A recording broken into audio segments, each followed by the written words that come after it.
Philadelphia. I'm Bruce Buffer. It's time for the Anthony Gargano Show. Good morning.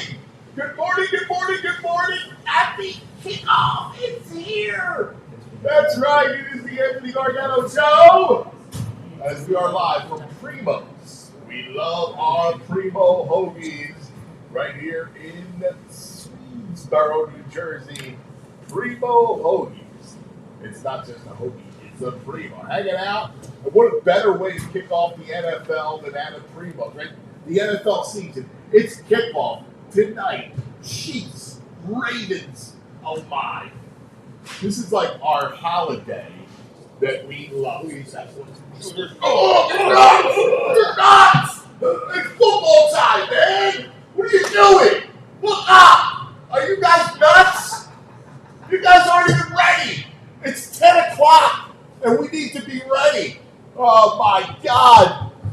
I'm all football geared up. I know, but we gotta get, let's go! Let's go! Let's put this table. Let's go. Ready? Our lights aren't working there. It just went, yeah, we just lost it. Are we on the air? You're on the air, yeah. Okay, we have no mics, but we're on the air. This is all live, no sound.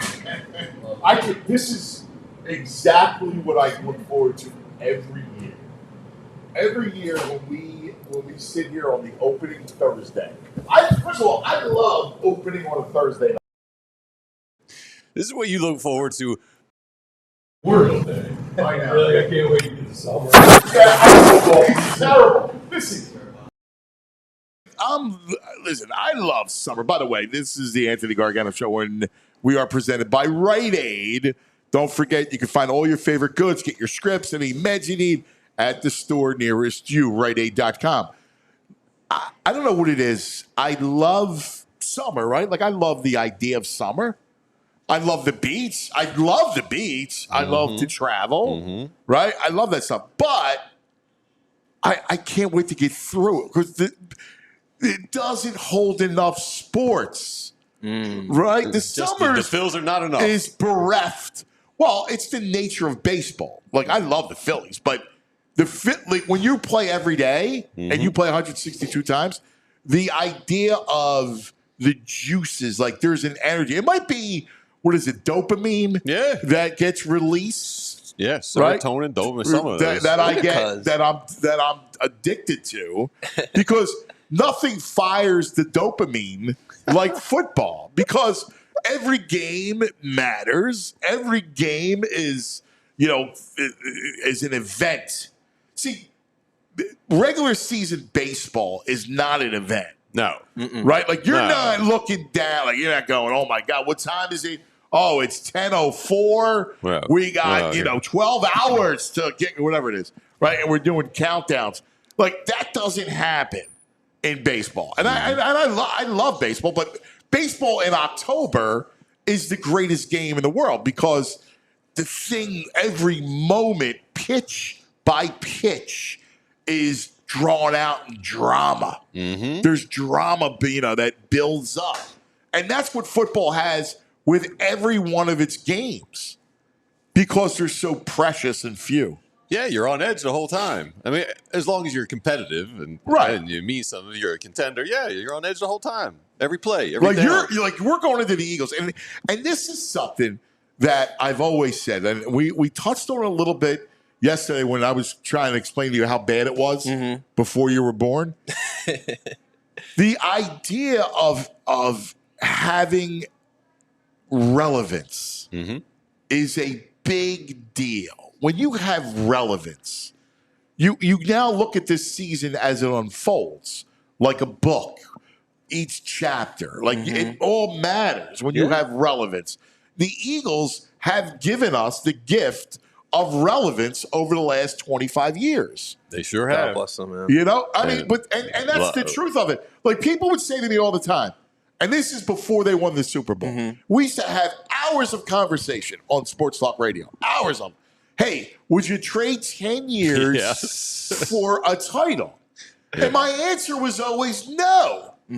Because I'd rather go into a season hope. Because then I would have to go 10 years of no football. Like, thank God they won the Super Bowl and we actually got a parade and experienced what it was like for the Eagles to win. They had never won a Super Bowl, right? I would hear about the lure of this 60 championship game that happened before we were born. And the old heads would talk about it. And you're like, oh, all right, well, it wasn't even a Super Bowl, right? Like, it was a championship, but it wasn't a Super Bowl. They had gone for the Super Bowl. It was worth it. I would have given up the 10 years. I wouldn't have. Yeah. No. It was so good. That parade, It be was. there. It was. Gotta be a moment, VJ. But then what do you got after that? Memories. No, you don't have memories. You're going to go 10 years of your life, right? I God hope you live until you're 100, right? Yeah. You would give up 10% of your football life for one title. It's not worth it. I didn't think it was worth it. Just 10 years of I'm all in. No, I'm not. Won a championship. Well, just thinking outside of Philadelphia. Think about Detroit right now, right? Like they've been so bad for so long, and they have some something to look forward to. They have hope. You have hope. Yeah. Like again, when you have no relevance, the season is dead. You remember those years. You know, the last year, Chip Kelly, we all knew what was happening.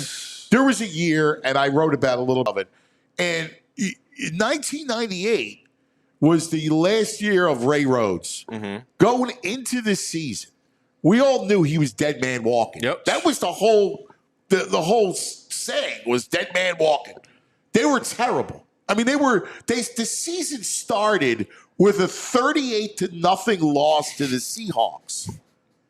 You imagine that? No. They lost 38-0 to the Seahawks in the opener. So what fun is a season like that? They got shut out 3 times. They got blasted by the Cowboys 41-0. All right? Man, I have blocked that entire this season Seahawks out one of was my like the memory. Bobby They were so bad. What's that? Was that the Bobby Ewing one? The Yes. Seahawks? They were so bad. Right? You know how bad they were? That Vegas took them off the board. They were playing the Packers. I'll never forget. They were playing the Packers, and it was a big story in Philadelphia because they took them off the board. You couldn't bet. They couldn't make the spread high enough. Oh, my God. The Eagles were that bad. And my point to you is enduring that is the worst. There's no reason to get together. We're going to get together and watch them get trampled, get smashed. There's no fun in that. You didn't say 10 years of bottom feeding. You just said 10 years of no title. I give up. Well, you're giving up 10 years. That's what it is. That's what it means. It means irrelevance. Bobby Hoying was 9 of 23 for 60 yards in that opening. Yes! Dude, I remember the 60 yards. freaking game. He was sacked for 48 yards. They had 12 yards passing him. I mean, guys, I remember this. It was just horrible. Thank God I missed right? Like, that. and this is what I mean about relevance. It's such a blessing to be able to go into a season looking forward to it. It's why I love them on prime time. Let's get together. We all do. We all have our friends and our family that we watch games with. The point of Philadelphia football is that it is family. Mm-hmm. Like family, it's get together. Like to watch them go lose 38-0. Do I want to? Am I in the mood for Primos or chicken wings or pizza? No, I don't want to eat anything. I'm disgusted. I'm not even enjoying myself. Did you go back and relive this game? Can you Yes. name the leading receiver with the most yards? Jeff Graham had 30 yards Graham. receiving. Dude, I don't even know his name. Jeff Graham. I mean, think about that. This was going into the year how terrible, awful they were. And again, the gift that Jeffrey Lurie and Howie Roseman have given us, and it's a real gift, is relevance. Yeah. Relevance matters. It's hard to remember them not being relevant, you know? 2015 really These was. kids, I mean, we touched on it yesterday. Because even Imagine being a Giants fan this week. I mean, the Panthers are hoping they see some improvement. The Giants, they just stink. They know Dude, it. they're We excited saw about their their wide offseason. receiver. That's it. right, like you're excited about Malik Neighbors. Yeah, that's it. Well, big deal. Right. Because your quarterback blows. Right. So having no quarterback, what does it matter how good Malik Neighbors is? You can't get him the ball. Exactly. Not at all.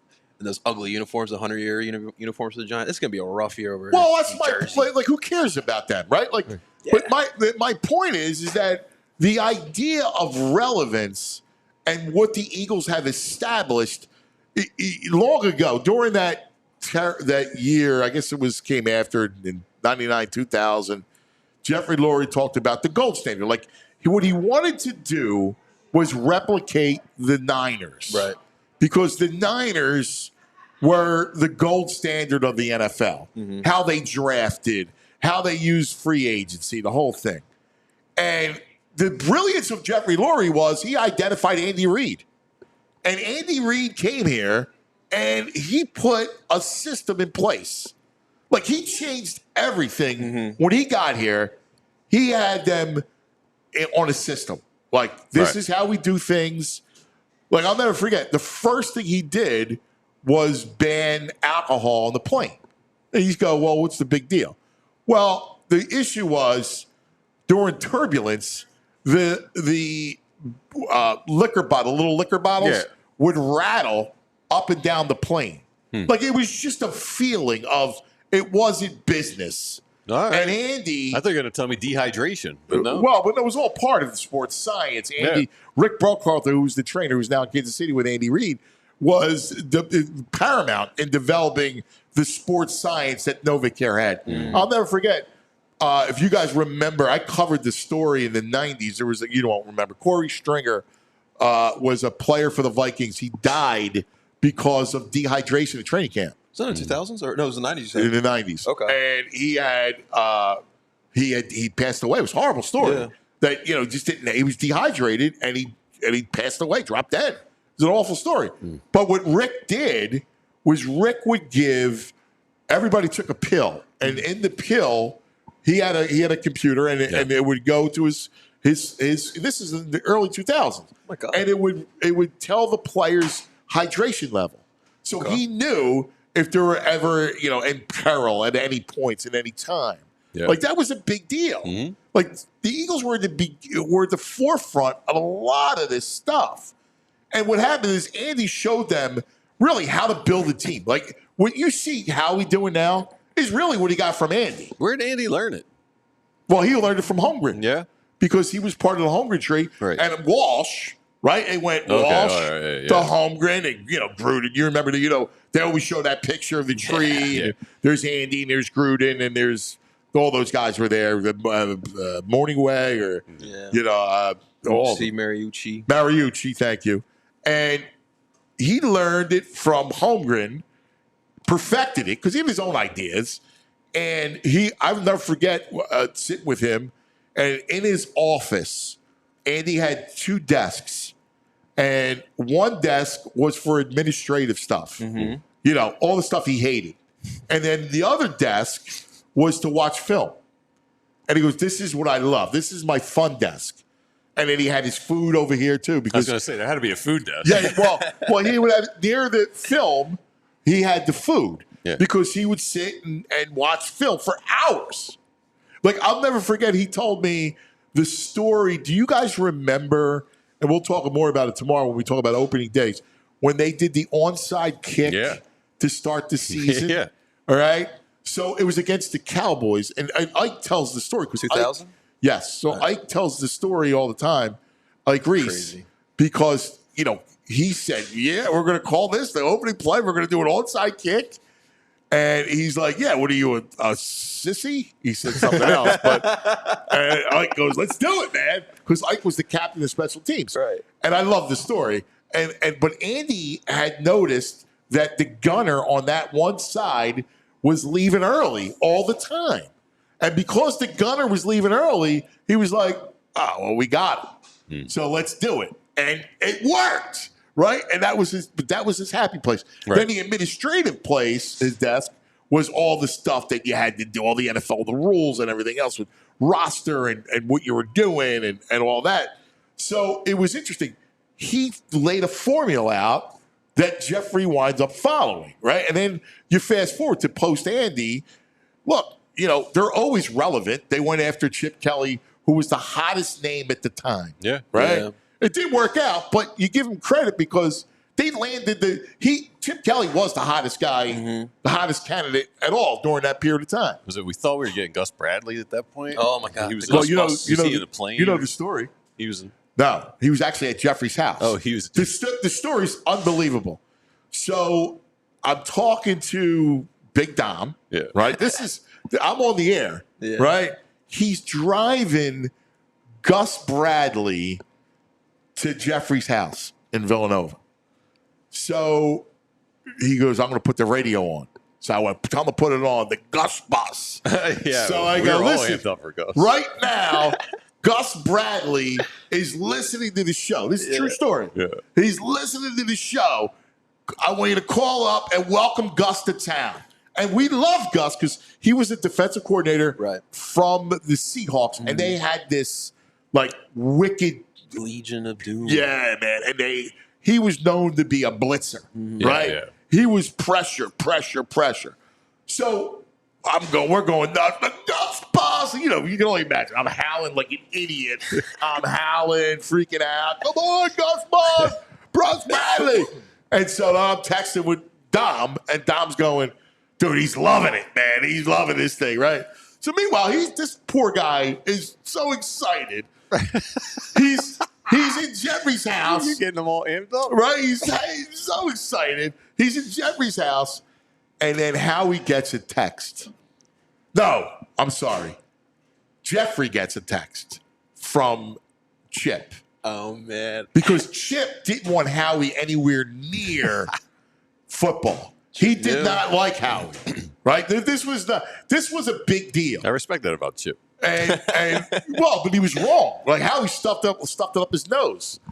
And because I know the story, Jeffrey told Chip that, listen, he said, Howie, it was my, what's his name, from the Red Sox? Theo Epstein. Theo Epstein. He told Chip that Howie Roseman is my Theo Epstein. I'm telling you, he's a great GM. He was right? It took him some time, but he was right. And Chip's like, no, I don't want him anywhere near it. The whole thing. You got to get rid of him. And Jeffrey's like, no, I'm not going to get rid of him. So anyway, he texts. He winds. And Joe Banner, by the way, was with the Browns. Right. And Joe was courting Chip too at Cleveland. What a wild time. So Jeffrey gets a text. It's Chip saying, I'm going to take the job. Oh, snap. Wow. Well, Gus. you've just put Gus on cloud nine. He's like, this city's going to be great. I'm going to be so happy here. It was a text or it was a call because he went to the kitchen and he took the call and they decided. So he had to come out of the kitchen and tell Gus, no good. No good. No good. Sorry, Gus. We were down the road with Chip before this, so we're going to go that direction. Yeah, man, that's rough. And that was the story. Yeah. But if you think about the relevance, right? Like they were in on every big name, during the Andy time, the Michael Vick story. How about that? Like, you imagine, I'll never forget watching the preseason game, which happened before a preseason game. The news hit. Yeah. Michael Vick coming to the Eagles. What? Like, it was wild, fresh out of jail. Yeah, Mike so comes to the Eagles. It was such a big deal. They have been relevant. And even Chip becomes a disaster, right? And the minute it was absurd, right? The minute he starts to purge his own roster that fit him so well. Like his first year was the playoffs, remember? Yeah. It's the Saints. They did the whole thing. Ballsy. Then it goes like this, downhill. But we knew what happened, that there was Wentz on the horizon. And Wentz was the reason why we felt relevant. I'm just looking at this list. Like, what other franchises for the last 25 years? Patriots, Eagles. Steelers have been pretty good. Steelers, yep. Ravens, my guess, has been pretty good. Kansas City since Andy got there. Since Andy got there. But other than that, we're talking 25 years. Yeah. Andy Reid gets here in 1999. In 2000, they make the playoffs. I think I wrote it. They have made the playoffs in 25 years. The Eagles have made the playoffs 16 times. 16 times. That's incredible. It's a good run. Right? Yeah. In the years prior, The 20 years prior, they made it 5 times. They won 2 playoff games. Yeah, they're not even making it. They're winning games in the playoffs. Well, too. that's the point, Yeah. right? Yeah, we got it They've good been now. to 7 championship games, right? Yeah. And during that period of time. I mean, the gift of like so and you guys know this. One of the reasons why you're looking forward to tonight. Now, we would always be watching, Right. but you can't wait because your team's good. Yes. So when your team's good, it just makes your interest in the sport that much higher, right? Like Yeah. that much higher. It's like the holiday season's extended, like 3 months. Yes. If the Eagles were bad, we'd watch Yeah. that tonight out of spite. No, you're watching again because you love Yeah, football. right. But you're not going to enjoy it as much. Exactly. There's a part of you that is a little tarnished, Right. because you're not there. No, we need to see who we're going to play in the Super Bowl. One of these 2 teams could be there tonight. Yes. I don't know. I One like of these 2 Cincy, teams playing BJ. tonight. Yes. It's We've got got. to scout out the competition. Listen, Chiefs are going to be. They're going to be good again, and Yeah. they got that 3-peat that nobody's done it. So And the Ravens are going to be good. yes, I think they're going to be a good squad. I'm curious to see how Derrick Henry's used with Lamar. Yeah, it is going to be intriguing, man. they're going to be. They're Gonna listen. be tough in short yard Harbaugh's a situations. terrific coach. Yeah. Speaking of trees, that Andy trees is ridiculous too. I mean, you think about it. Harbaugh's really impressive. He started out he's a special teams coach here. He gets plucked out, and what's he been there? 20 years, it feels like, in Baltimore? Yeah. And I'll never forget, they were looking to fire him ridiculously. Really? Yeah, well, I guess the fans were. I remember doing ESPN Baltimore a couple of times. I was a regular guest on there because they were like upset about Harbaugh. I'm like, are you guys nuts? Oh, that's right. It was like during that post-Flacco, Lamar transition. Yeah. And they were like, well, maybe with new blood. Like, new blood? The freaking guy's a great coach. What are you looking for? The guy's incredible. They've been relevant for the past couple of years now. Relevance, the key. That's the word. That is a key word. All right. I'm doing this, and I want to fill it out. So hopefully the chat is alive. And, Oh, yeah. also, Frage, Skeeves, did you put out the word about the Geek? Yes. We did. Yeah, Okay, it's on Twitter. Geek is joining us at 10. We're an hour different because we're at 11:30 we'll Primo's have the Geek. at 11:30 for fantasy advice. So we're going to do Geek at 11:30. Jason Avant at 11. Fran Duffy, who is a terrific, our new hire here at PHLY, great Eagles guy. He was at the Eagles. He does a lot of film study, film breakdown. We're going to talk to Franny. Very excited for that. So we got a packed show from Primo's here in Woolwich, Swedesboro. I got the 100 things we love about football. So I got about 40 of these things in here. But I saved a bunch that I want to write, right? And so I want to be able to do this. All right? Help me fill out what we love about football.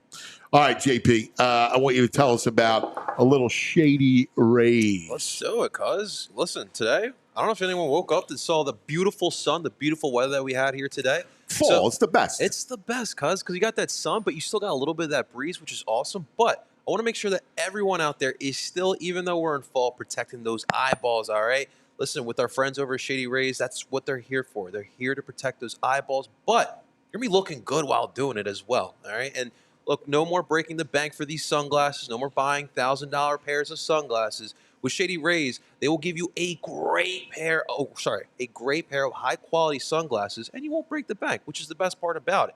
I love them, too, because, look, we've all been there where we lose or break our sunglasses, and there you go, $1,000 down the drain. But with Shady Rays, with that first pair, if you happen to lose it or if you break it, they will replace it for you for free, and nobody's doing it. And don't take it from me. Obviously, I love this product, but take it from over 300,000 people that have rated it 5 stars or more. And as always, you guys can get your fresh pair of Shady Rays here today with a promo code with a little bit of a discount. So today, if you buy your pair of sunglasses, use the promo code PHLY. This will get you 35% off your polarized sunglasses. So don't wait here, ladies and gentlemen.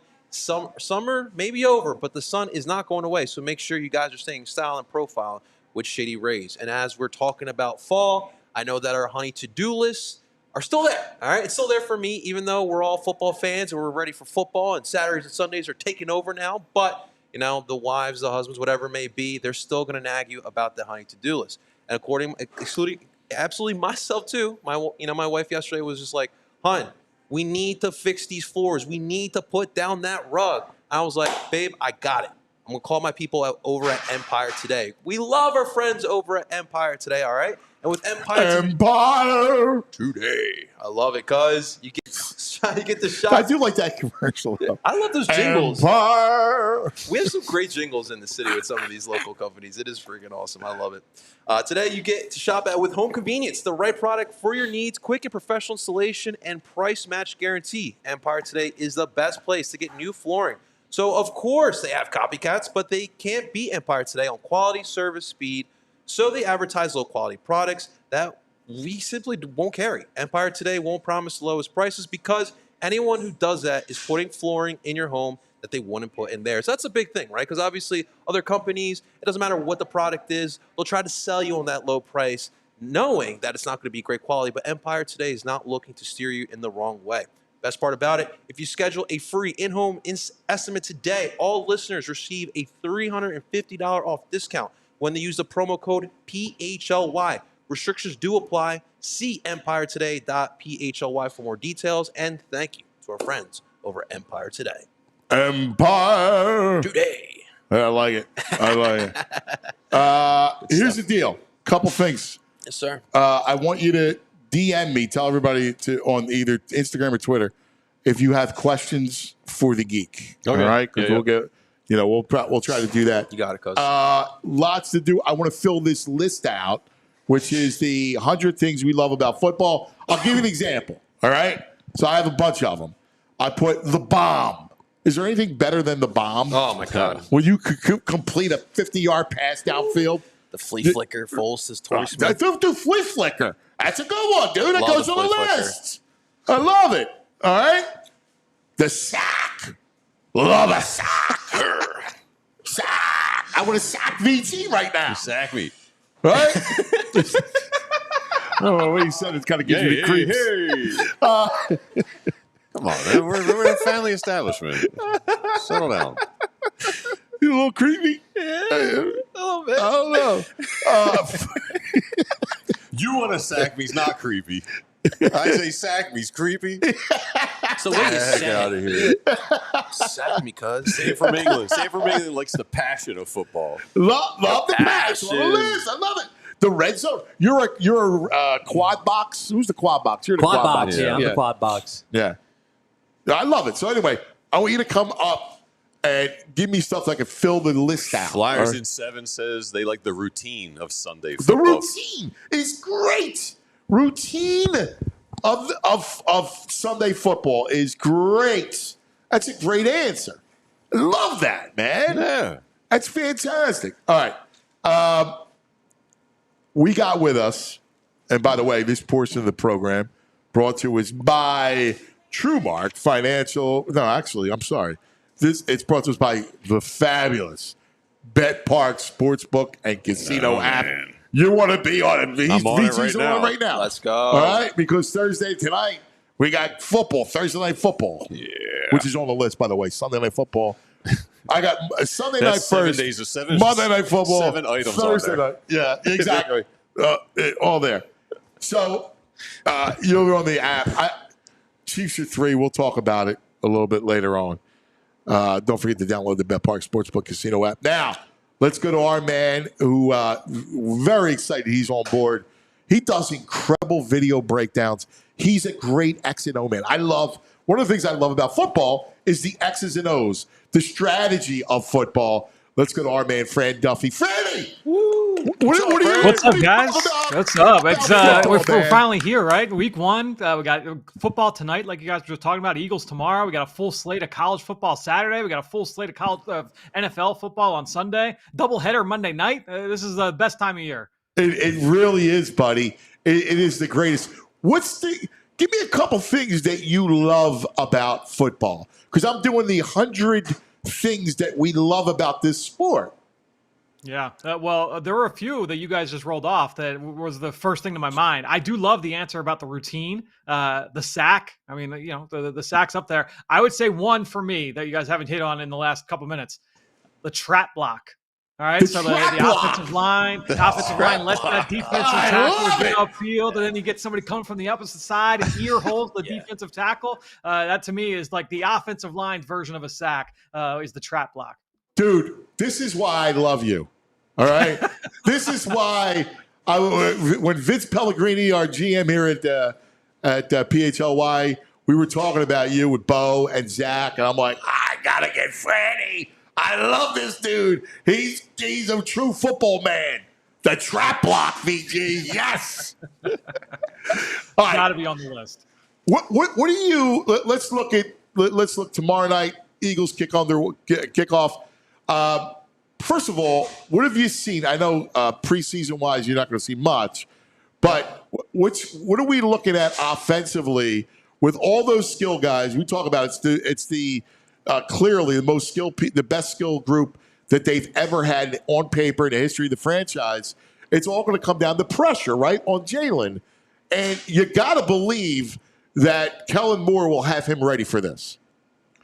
Yeah, and that's what's going to be so fascinating about this, guys, is that the Green Bay Packers, they're bringing in a brand new defensive scheme. And so anything that they've studied from the Packers from last year, that's all null and void at this point. It's going to be a brand new defense. Jeff Hafley comes over from Boston College. He was the head coach there. He's the new defensive coordinator. And the way that I would say that this is like for Eagles fans, this is like when the Eagles switched from Billy Davis and that 3-4-2 gap, read and react, to Jim Schwartz, one gap, aggressive, get upfield. That's the change. That's the transformation that Green Bay is going through here this year. And so they're hoping that that's going to free up a lot of their guys up front. Now, what does that mean for Jalen Hurts and for the Eagles in this game? Well, we have to remember they're undergoing a completely new operation on their side, not just with Kellen Moore and a new play caller, but with Cam Jurgens and Jalen Hurts working through pre-snap assignments and blitz pickup. This is the first time they've ever done it in live action together.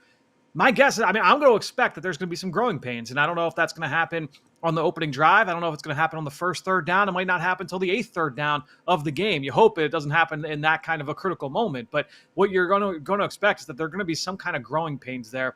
I would be shocked if Green Bay doesn't come out early and try and push those buttons fast and say, hey, Jalen Hurts, the Eagles, they struggled against the blitz down the stretch.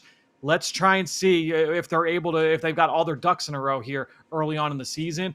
I don't know how aggressive Hafley's going to be overall in the whole of the season, but I do think that the Packers are going to come out firing with the blitz early in this game. I think you're spot on, man. I do. I think you're spot on with that. They have to. Like they almost have to. You got to test. That was the Eagles' weakness. The slide occurred because of pressure. That was the biggest thing. They couldn't handle it. And let's talk about it. You touched on it. No Kelsey. We know Stoutland, how much trust he had in Kelsey, and he was the one calling out the protections. It's going to be different.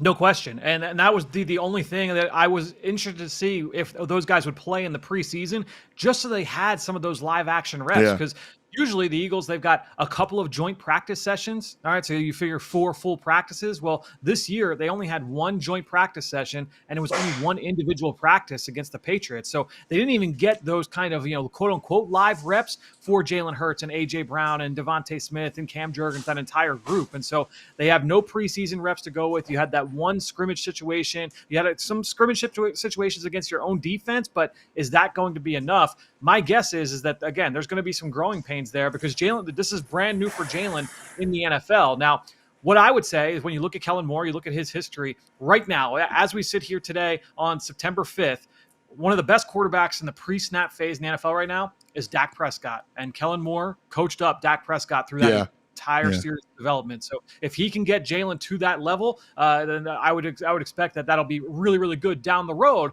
But again, you can't expect it to look A+ right out of the gate. The other thing that Kellen Moore does, Kellen Moore used the backs, right? Like he liked his bell cows. He also liked getting them involved in the passing game. So with Saquon, something the Eagles had never done, which is use their backs enough. Like they had Swift. I was surprised they didn't use him more in the passing game. Every once in a while on a wheel, and that would be it.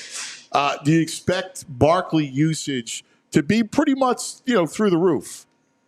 Honestly, it was one of my big takeaways from the first week or so of camp, Anthony, was that you saw a ton of Saquon Barkley in the passing game. And really, when I look at running backs in the pass game, it's kind of threefold. You have the screen game, you've got check downs, and then you've got the design down the field, the wheel routes and the Texas routes, those where it's like, all right, we're dialing this up for the back. And so for me, they can do all of the above with Saquon. It's just a matter of, okay, if you're Jalen Hurts, so often in the past with him, his check down isn't going to the back. His check down is his legs, and that's good. That's one of his superpowers, and you want to lean into that. But will there be a little bit more going the other way to try and get Saquon Barkley the football? Look, this summer, it seemed like he was going to find that check down a little bit more than what we've used to. And look, that can be good against the blitz as well. Just understanding where you're hot, how can you get the ball out of your hands fast if that blitzer's coming. And so that, to me, is one of the things we're going to be interested to see as soon as we get on the field on Friday night against the Packers. When this offense hits the field, what are they going to look like against pressure and against the blitz, and how involved will the running backs be in that plan? And the one thing that, they have, and they have a lot of it. We talk about the number of weapons. And so let's talk about the matchups, Franny. What you do, obviously, when you have two elite wide receivers in A.J. Brown and Devontae Smith, now all of a sudden, all right, how am I going to take care of Barkley out of the backfield, Goddard, and Jahan Dotson, which I thought was a terrific pickup because he's a guy that, you want to put a safety on him, he'll burn you. He'll get behind you. And that's a big deal. And look, I know he had drop issues in camp. That wasn't something that out of Penn State that he had. There were no issues with drops. So I love the Dotson move. So let's look from a defensive standpoint, the chess pieces. How do you defend the Eagles? I mean, you really just have to make sure you're buttoned up across the board, because most teams are not going to have the depth on the back seven to be able to contend with all of those pieces in a pure one-on-one matchup-based standpoint. You're not going to have a second corner that is going to always be able to hold up with either A.J. Brown or Devontae Smith, and also have a linebacker that can man up on Saquon Barkley, and a third corner that can handle Jahan Dotson, and a safety that can handle Dallas Goedert. So for the Eagles, you got to find those matchups when they're playing in man coverage. And if they're going to be playing in some kind of zone, you want to make sure that you're trying to find those soft spots. Where are your answers at against specific zone coverages? And so that's what Jalen Hurts, that's what he's going to be asked to do on a down-by-down basis in this passing game. I think if you are the Green Bay Packers and you're going into this, the big thing is you want to try and pressure Jalen, just see, are you able to kind of get him off his game where he can't go bombs away down the field? That was a big thing we saw last year, is that so often teams made it difficult for Jalen to be able to get downfield with ease. There was too often where those downfield throws, they were still there, they still attempted them, but they were hard. How often did we see Devontae Smith have to come down with some crazy acrobatic catch in double or triple coverage? Same thing with A.J. Brown, with crazy one-handed grabs with a safety over top and a corner underneath. It's great that you've got guys that can make those plays, but you don't want to live that way. And so just trying to find as many easy buttons, I think that's what I'm most excited, Anthony, just to see with Kellen Moore. I think with the way that they move pieces around, move A.J. Brown into the slot, move Devontae Smith into the slot, get those guys in motion. They were top 5 in the league in motion last year, the L.A. Chargers. Keenan Allen led the league in terms of the amount of receptions and targets and yards he had when he was on the move, whereas A.J. Brown and Devontae Smith, they were at the bottom. And so being able to create more easy throws, more easy situations for those guys, it's just going to help out the entire pass game. Oh my God! This is what I love about him. Well, I got to ask him a passing game question. One of the things that will not be on this list, I hope, is a bubble screen. I don't know much about Kellen Moore's history, Bubble but screen. Is he someone who runs a lot of bubble screens? Will we see a minimal amount of bubble screens this year? Yeah, I think you'll still see them, just because I think it's still a big part of today's game. And there are times where it can be really effective for trying to stretch the defense out horizontally across the width of the field. And when you've got playmakers like A.J. Brown and Devontae Smith, that can really help, especially if you feel like blitz is coming. The wide receiver screen can be a good tool there. I think at times last year they just got too predictive with those plays, and so that's why it was easy for the defense to just try and rally up. It was one of the only answers the Eagles had against the blitz a year ago, and so I think the timeliness of those calls is what will change, but I still think they'll be present in the offense. Yeah, I'm with you. I love the point. Just to go back real quick, during the slide, how many times did we see Jalen on a 3rd and 12 flush out early? Because part of it he was seeing ghosts. He escapes the pocket early, and he's got no one, and he just throws it downfield. And like you said, the level of difficulty, and that's why that was like their offense, and you couldn't understand it. So to your point, I think that gets fixed first. Yeah, because honestly, it's like a roll of the dice. It's great that you can make those plays. Him rolling to his left, exactly what you just described, Anthony. Like the play that he made with Olamide Zaccheaus in the Buffalo game, late in the game, where he's rolling to his left on third down and he rifles a pass to the back of the end zone, 33 yards, whatever it was, for a touchdown. That's awesome. Like that's MVP quality stuff. But it's just tough to live that way. Even in 2022, when in 2022 when they go on that Super Bowl run, when you go to third down, it was deep ball to AJ, deep ball to Devontae, deep ball to AJ, down the seam to Goddard, and it's awesome. But they were hitting on all cylinders. But again, it is just very, very difficult. And so to me, like when you look around the league, offense does not have to be that hard in today's NFL, and I think that's going to be the big change with this offense. And it might result in fewer attempts down the field, but I think it will result in a more efficient product overall. Yeah, I'm with you. All right, let's go real quick. Other side of the football, and because look, in my opinion, it's all about Jalen Carter. Like Jalen Carter has to be a game wrecker, and then everybody else can fill in around him when everybody doubles him.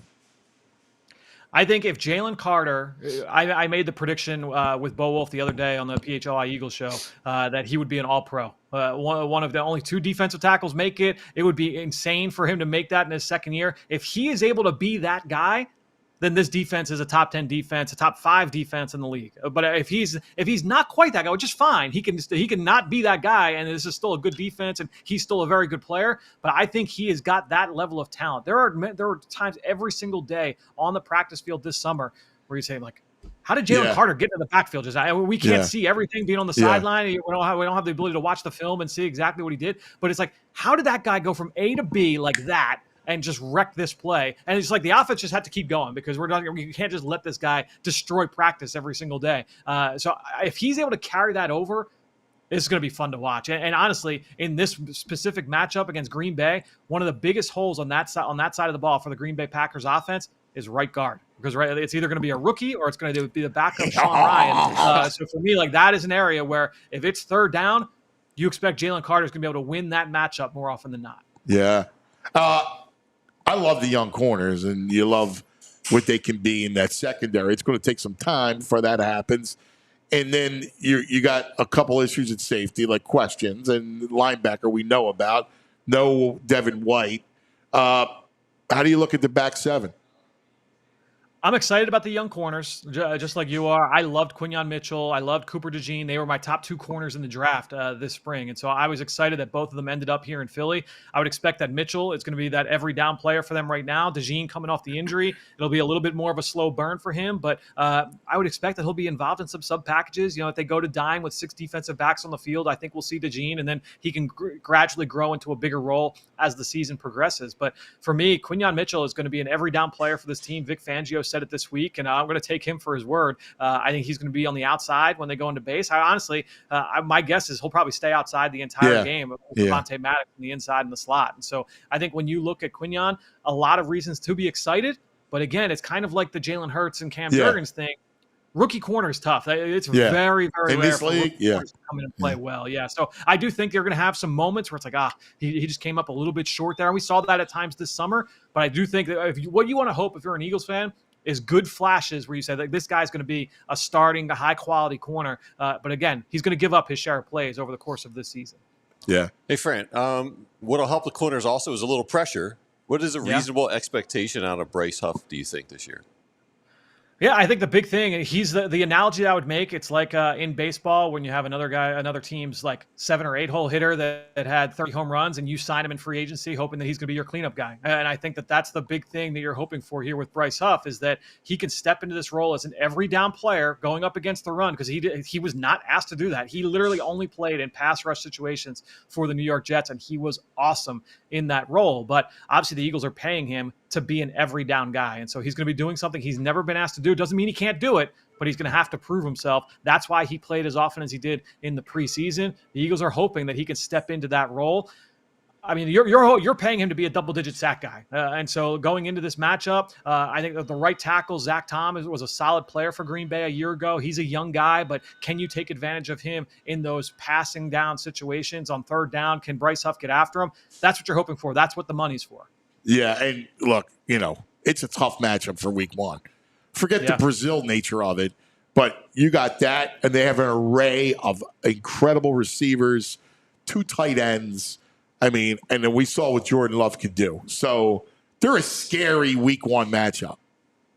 These are 2 teams that could be in the NFC Championship game. These are the 2 best teams in the NFC. When you look at these 2, Detroit, San Francisco, Dallas, I think that's the cream of the crop here in this conference. And so, honestly, the Packers are a chic Super Bowl pick for a lot of people nationally. And so this is going to be a tough one. The Eagles have been really good in openers over the last 2 decades or so, it feels like. But this is going to be a tough one right out of the gate. Franny, I love it, buddy. You are fantastic, man. Breaking it down every week on the show, dude. I'll be here. Awesome. I'm excited for it. Man, keep up the great work, buddy. Love it. We're just getting started. One more thing. What do you love about football? Give me another one. You gave me the trap block. Yeah, the trap block. Let's go a little bit bigger, like the aesthetics of it. I mean, what's better than like eating wings with you got stuff off the grill, you got all the food around it, you got pizza. This guy doesn't eat, Fran. This guy doesn't eat. He doesn't eat when he watches. He's anti-food. I'm constant. That's why I gain like 15 pounds every football season. I do like August to December. I'm a different person, and I have to lose that weight every offseason. I knew I liked this guy. I liked this guy. Freddie, we love you, buddy. Thank you, pal. See you guys. There he is, Fran Duffy. Checking it out. I love that. He's a true X and O man, without a doubt. A true X and O man. Now. Right now, we're going to go live in a couple minutes. We're going to go live to the stadium in Brazil. Ooh. All right? So Zach Berman is being escorted to a holding area. What did he do already? Well, he'll jump on once he's there. All right? So we're going to go live to Brazil. I can't wait. So we'll do that, have some fun. We'll get a shot of the stadium live with Zach, which will be really, really cool. Hey, a couple things. One, let me tell you about the Bet Park Sportsbook and Casino app. Man, it is unbelievable. You ready to go tonight? So, new customers, in fact, you get a 50-1 super odds boost. So nice. If whoever wins the titles, I love an odds boost. You love an odds boost, right? So we all love we pick the winner, right? Well, we'll give you 50-1. Could be anybody. So you could get the Birds to win it, and you get a 50-1 super odds boost courtesy of the Bet Park Sportsbook Casino app. You got to be a new customer, so make sure you download the app, right? Sign up, and you get this 50-1 sportsbook super odds boost in the sportsbook. Tonight, the Chiefs are 3. Yep. I like Kansas City. I actually like the over too. I think both teams score. Ravens defense not as good this year. A lot of losses. Yeah. I like the Chiefs to move the ball. I also think Kansas City's going to struggle a little bit without Snead. I think that was a big loss for Spags. So I like the over, and keep an eye out because there's a kid, Xavier Worthy from Texas, who I love.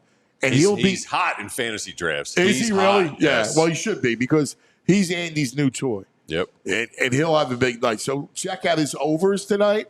I don't know what you have the Bet Park Sportsbook app that you can bet on receiving yards and all the props you want. So check out an over Xavier Worthy his yards. And during the game, if you want to go play blackjack like you do or baccarat, he's a baccarat guy. I don't do that during football games. He's a big shot. Football. Baseball games. He does that. Yeah. Whatever it is. Download the Bet Park Sportsbook online casino and sportsbook app. It's absolutely fantastic. You'll love it. All right. You're going to have a lot of fun. If you have a gambling problem, you got to call 1-800-GAMBLER. You got to be in PA. You got to be 21. You got to be in PA, New Jersey, Michigan, Ohio, Maryland. The Bet Park Sportsbook Casino app. We're also live here at Primo. See the big hoagie right here? Smells like killing me, cuz. Look at that. Look at this. Smell that bread. They're baking it fresh right now, JP. It's killing me. That's what they do here at Primo's. What better to kick off football than here at Primo's? It's football food. That's what it is. It goes down to football food, baby. You know, I mean, it's the greatest thing in the world. You're a food guy. Love food football during food, football. right? Like the Primo party tray. You can see the big sign right over there. You got them in slivers, whatever you want. I want to grab one. Right. I like the slivers. You get a little variety. Yeah. Right. dude. So say you want like the classic Italian, or you want a tuna, you want a ham, or you want turkey. Yeah. You get whatever you want. I'm all about get that. whatever you A little want. variety. It's like a buffet. Yeah, Hoagie buffet. It's absolutely fantastic. So download the all-new, the Primo's app too, by the way, because you can win a chance for free hoagies for a year with the all-new Primo Hoagies app. Come on, guys. Yeah, PrimoHoagies.com. You can check it out. Download the app. Here it is, PrimoHoagies.com /app. And from now until November 14th, when you download or update your Primo Hoagies app, you'll enter their new sweepstakes where one grand prize winner wins the free hoagies for an entire year. Whew. All right, you can only enter through the app, so make sure you download it and hurry. All right, and remember, next time you're getting it for tonight or tomorrow night, go to Primo's, PrimoHoagies.com. You'll say what I always say. It's not just a hoagie. No, it's a Primo. It's a Primo. All right, now let's go. Let's see if we got him. Ladies and gentlemen, here he is. Here it is, Zach Berman, all PHLY Eagles in Brazil. Oh, my God, you're there. What's the stadium, Zach? Yeah, right now I'm in the bowels of the stadium. This is where Nick Sirianni is going to be speaking in about an hour. It's pretty cool. It's a beautiful soccer stadium or football, as they say here. Football. It's about 50,000 people. I am going to be I'll be at the walkthrough, at the Eagles walkthrough. So I'll get some photos and video for our website, our social accounts, so fans can see the field. Right now, I'm kind of in this holding area, but it feels almost, I don't want to say like a Super Bowl, but with the amount of NFL media people and security, right. Exactly. So it's pretty cool. I literally just got off the shuttle about 9 minutes ago, so I can get on the show with you guys. So first of all, how's Sao Paulo? What's it like? It's huge. I mean, that's the first thing I can tell you. It seems like there's a skyline every mile or so, right? It's 24 million people here, the biggest city in the Americas. And so I've been here for about a day now, still trying to kind of learn my way around. Ate some great Brazilian steak last night. Nice. That's been the highlight so far. And it's been a real neat experience. And by the time, I'm going to talk to you guys tomorrow morning, hopefully, and I'll have more kind of color from the town, from the area, to share with the viewers. But right now, it's the thing that jumps out is how sprawling it is. How far are you from where's the hotel at? How far are you from the stadium? Yeah, so it's about, they gave an hour and a half to get here. It took us about 54 minutes. Rush hours, it's always rush hour here, as I was told, but the traffic wasn't as bad as they anticipated. Tomorrow's a national holiday here, or I should say this weekend rather is a national holiday. Oh, so really? They're anticipating. What's the holiday? It's their Independence Day. Oh, wow! On Saturday. So they're anticipating. They said they're allotting 2.5 hours to get from the hotel to the stadium tomorrow, just in terms of the traffic. But like when I landed yesterday, it took an hour and a half to get from the airport to the hotel when it should have been about a 40-minute drive. Wow. That kind of traffic? Oh, my God. That'll be insane is right. Especially, game day. Oh, my God. That's going to be wild. Parties. I'm sure there's parties everywhere. That's the good thing cool. is that there's no shortage of good food here, so we'll be well fed. Yeah, that's great. So what's the vibe like? Any of the locals? Have you gotten a chance to talk to anybody? People at the hotel about football? Yeah. Like, is it a big story down there, the NFL there, or is it, kind of in the cloak of night? How would you describe it? Yeah, I mean, I don't want to speak for the whole city, obviously, but it doesn't seem like it's the type of thing that's taking over the city. Right. I mean, it's a huge city, like I mentioned. You go to Super Bowls or Final Fours where it is the entire city. Right. That's like not you go the to case Indianapolis. Exactly. It's what it is. But my guess is Sao Paulo, like what football? Like most of the people aren't even understanding it. Yeah, yeah. It's not as if there's signage everywhere, that kind of thing. But I'm staying in the NFL hotel, so everywhere you turn, where I'm staying is something related to the game, people related to the game, that kind of thing. But as I was navigating around a bit in the area, it's not as if it's overtaken the city by any means. Any vibes for the game? Like, how are you feeling about it? Yeah, I think the Eagles offensively are in a good spot. I felt that throughout the summer. But my big question here is really the defense and the linebackers and coverage. I'm really paying attention to Packers tight end Luke Musgrave, not a household name. Yeah, but we know Devin White. Dude, he's awesome. Musgrave exactly. is awesome. They have an array of receivers that are scared, like Wicks. People don't talk a lot about Wicks. Like, they have 5 of them. And Musgrave is nasty. And they actually have 2 tight ends. The other one's good, too. Yeah, Tucker Kraft. Yeah. So the reason I brought up Musgrave is obviously we know that Devin White news. He's not here. Yeah. We'll see Nakobe Dean. We'll see Zach Vaughn. Those guys their specialties not in coverage. Their specialties is going forward, frankly. So I'm real curious to see how the Eagles linebackers and safeties hold up, because I'm anticipating the Packers really work in the middle of the field against the Eagles. Yeah. Yeah, I feel you on that. And listen, big spot for Nakobe. Like, these young guys, we're probably going to see a lot of Trot Jr., my guess is, right?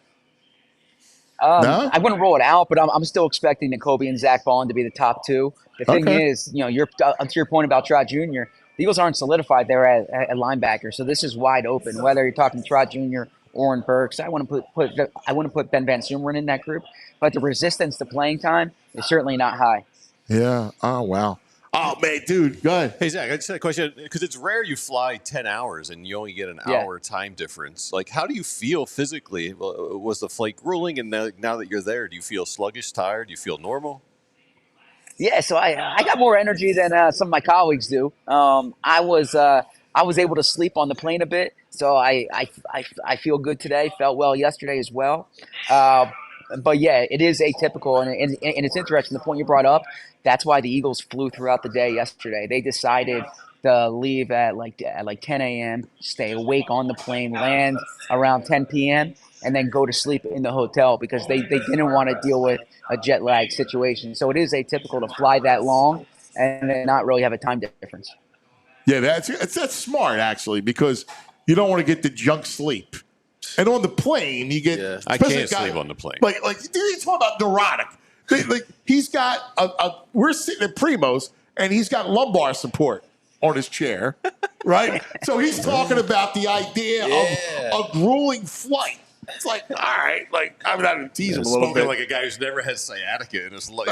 I hear you. Yeah. To be fair, my legs aren't as long as VG, so I the leg room isn't as imperative to me. Yeah, no, it's hysterical. No, but it was smart though, because you're right. Like, that junk sleep is not restful on the plane. Exactly. So it's good. Zach, so what's the schedule? So Sirianni talks, and then Sirianni talks at 1:00 here, so noon back home. And then the Eagles practice. They'll have their walkthrough. So typically, like their day before game walkthrough, I'll be able to watch a little bit of that, and then Jalen Hurts and a few players after practice. So I'll be there. I'll have video. I'll have written coverage, and I'll definitely take some photos of the field for everyone on allphly.com. I love it, man. We're keeping you. We're in Brazil. Zach is killing it. My brother, great stuff, man. This is awesome. Can you believe it? Are you going to watch the game tonight? Will you watch the Chiefs? You're not going to miss that. I might be watching in Portuguese, but I will watch it. Hey, Mal Pasados. Here you go. He'll translate for you. It'll be great. Zach, great stuff, my brother. We'll talk to you tomorrow. Keep up the great work with all the great coverage. Thanks, buddy. You got it. Thank you. Zach Berman live in Brazil at the stadium. How do you pronounce the stadium? I'll find that out for you. I think it's Corinthians. We'll double check. It is that's the soccer team that plays there. The Corinthians. This portion of the program brought to you by TrueMark Financial Credit Union. That's right. We love our TrueMark Financial Credit Union. Check out TrueMark.com/PHLY. Stop at your local branch to learn more about the credit union difference at TrueMark Financial today. It is Corinthians Arena. Corinthians Arena. I like that. Stadio. Arena. I don't do you? Yeah, Arena like to be small. gladiators. Arena football. This ain't no arena football. Yeah, Come on. I thought of gladiators going at it in the arena. Nah, Gladiator Arena. Come on, it's big. I disagree. I'm out on the arena. Yeah, for me football. too. Yeah, Stadio. I like. Arena's like Isn't that the boxing. most? The Stadio. They call it Stadio. I don't know, but it's Portuguese. So I don't know if it's the same thing, but it In says Spanish, here. it's Stadio, right? Yeah, Estadio. We would say Estadio in Spanish. If we were in Colombia. Yeah. By the way, same time as Colombia too. They're over in Sao Paulo. Yeah, I mean, it is weird, and it was an interesting point that you brought up about flying 10 hours, and yet it's only an hour. It's so weird. Your body clock is still the same. Yeah.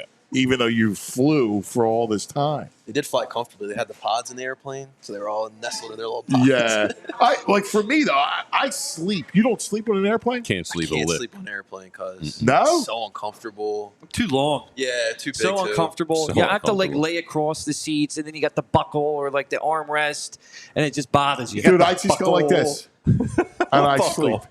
What buckle? The seat buckle. The seat buckle. We talking about a buckle. That bothers you? What? The seat Yeah, buckle? because it digs into your side. When you have to lay down on the seat, gets in you. You got your partner leaning on you to sleep. Where are you laying down? But what if you just go like this? Can't you just go like that? I can't What sleep are you, sitting a up. coffin? No, I it's can't a- see yeah, that. it's a corpse What's a pose. vampire? Come on. That's not going to sleep. Because Dracula. You do not sleep like that. I do. Oh, I yeah. literally If I woke go up in like the this. middle of the night, you're sleeping like that. I'd I'd be be bugged scared. out. In a You'd big like you're chair. Like this, no, seriously. The minute I go on a plane, you can ask anybody, my wife, Vinny, right? Anybody, I go like that. In fact, it used to drive them nuts because I can literally just go like this before takeoff, Oh, I hate you people. and then I'll wake up right after we land. That's nuts. Are you a neck pillow guy? Do you like the neck pillow? No, I don't do anything. I just go Come like on, you that. think you I'm should- literally like this. And I can literally stay. I could probably fall asleep right now doing this. God bless you, cuz. That's crazy. When you wake up, do you just sit up at the torso with your hands like that? Or like, oh. Yeah, he goes, oh. Is it night? Am I ready to come out at night? Is it kickoff yet? Is it?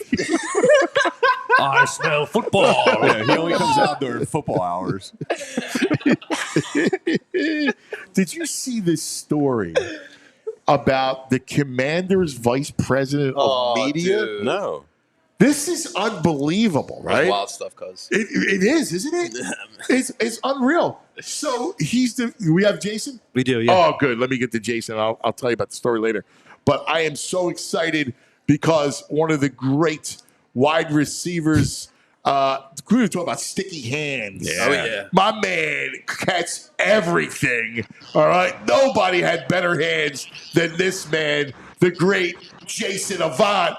Jason! What's going on, gents? You guys caught me on the day where I got a Home Depot run, so I'm at the Fifth Hardware store. I love it. Which one are you at? I'm in the one in Mount Laurel. Hey. That's fantastic. I had to renovate a property, and I got all type of lumber on my cart, and I was like, oh, it's 11 o'clock. Cuz you look great, man. You look fantastic. I love it. I love the fact that you're outside of a Home Depot. That's awesome. It's classic, man. Absolutely classic. So first, I just got to tell you, ask you, when you look at these skill guys on this offense, Jace, oh my God, they're just never ending.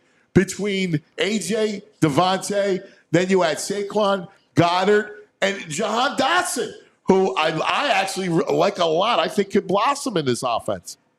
Yeah, no, they are stacked when it comes to talent, and you can't cover them on paper at all.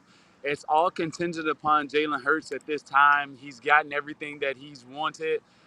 Even with the interview a couple of days ago with him wanting more autonomy in the offense when it came to Kelsey and calls and things of that nature. So when you view it, it's in his court, and he has every reason to be in the Super Bowl and or win the Super Bowl. So I'm looking forward to it, but the weapons are endless when it comes to talent. You can't guard this team, and I don't know which direction you're going to go when it comes to stopping, especially if Kellen Moore gets motion involved and get these guys in situations. It's going to be tough. Yeah, and I love the versatility too. Like with Jahan, like if you want to put Devontae in the slot, and Jahan on the outside, you could do that. Like there's a lot of versatility that kind of he provides as the third receiver. It's one of those things that every offensive coordinator wants because there's really no limitations. Like, say for an example, like if you go to our time, like Deshaun was the speed guy, but Right. he wasn't tall. Macklin was a speed guy, but he wasn't tall. I was a guy that had sticky hands but wasn't fast. There was always some type of restriction for an offensive coordinator. When you look at these guys, they don't have many restrictions. So you can use these guys in so many different ways, and you can put them in positions that doesn't give away the alignment or the play. Because if I go outside, that's a red alert that Deshaun's inside. But when you look at this offense, you put A.J. Brown inside, that's not a key. You put Jahan Dotson Red outside, alert. it's not a key. You put Devontae Smith, it's not a key. So that's good for them. Yes. As the fire truck rolls by the Home Depot right now.